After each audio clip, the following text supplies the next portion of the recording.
Olá, hoje nossa aula será de ciências e falaremos sobre degradação do solo. Utilizaremos o módulo 1 das páginas 226 a 230. O solo é realmente muito importante. Ele pode, por exemplo, ser utilizado pelo ser humano para realizar várias atividades. Sim, mas infelizmente, algumas dessas atividades podem causar prejuízos ao solo. E é sobre esse assunto que vamos estudar agora. Erosão. A erosão é um processo que ocorre naturalmente, mas pode ser intensificado se o solo for utilizado de modo inadequado. Nesse processo, as partículas do solo são carregadas de um local para o outro, principalmente pela água da chuva e pelo vento.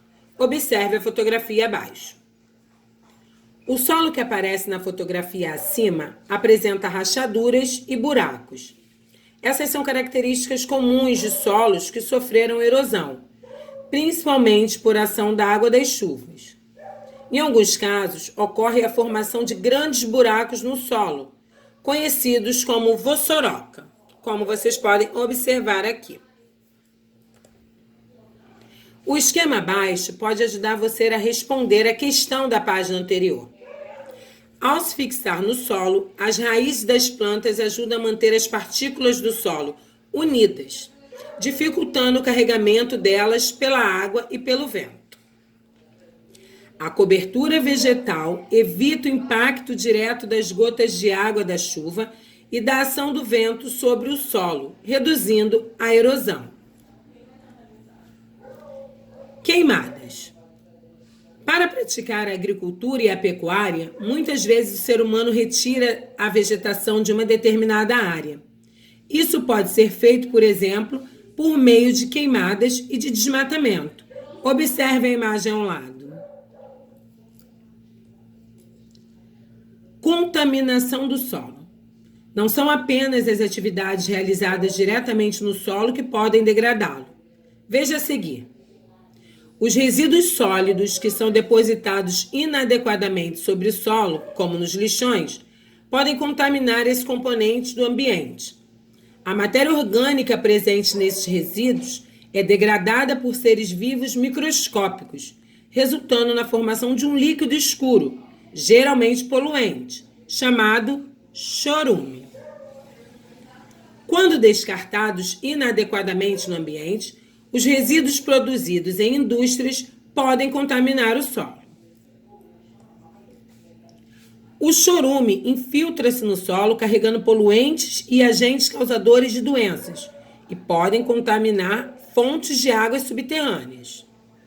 Já a falta de saneamento básico pode provocar a contaminação do solo pelo esgoto liberado a céu aberto.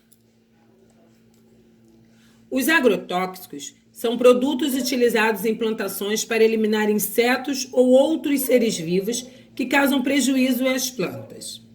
No entanto, a utilização incorreta e excessiva de agrotóxicos pode causar prejuízos aos seres vivos e contaminar o solo, a água e o ar. Ao aplicar o agrotóxico nas plantações, grande parte do produto atinge o solo, principalmente quando isso é feito com o uso de aviões. Para reduzir esses prejuízos ao ambiente, os agrotóxicos devem ser aplicados em quantidade adequada e priorizando modos de aplicação que atinjam mais diretamente as plantas. Após as chuvas, a água lava as plantas, transferindo o agrotóxico das plantas para o solo. Atenção! O descarte inadequado das embalagens de agrotóxicos pode contaminar o solo, pois elas podem conter resíduos do produto. Essas embalagens não devem ser reutilizadas. Para evitar a contaminação do ambiente, as embalagens devem passar por uma lavagem especial, serem secas, furadas e armazenadas em local adequado, protegidas da chuva e da luz solar até o descarte correto. Agora nós vamos fixar essa matéria no nosso módulo e na nossa folhinha com exercícios de fixação. Até a próxima aula.